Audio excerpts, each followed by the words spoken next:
تخيل معايا هاد التفاحه هادي، والله ما نكذب عليكم، هاد التفاحه هادي هي راه بدات كتخسر، ولكن تخيل معايا راه خليتها لمده طويله في الكوزينه وجيت ولقيتها مازال عايشه ومازال محافظه على الشكل ديالها.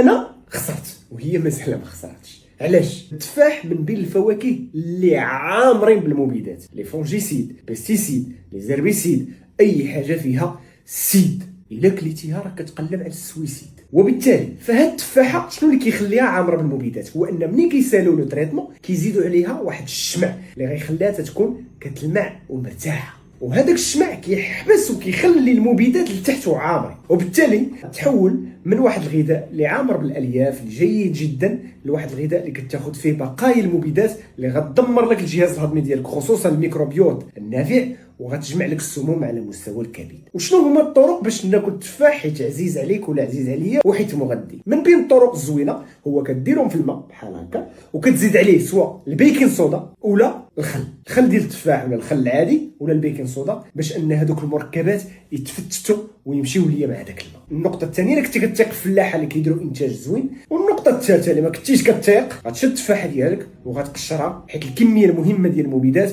كتكون في القشره. بارطاجي لي هذه المعلومه مع صحابك واكي عور.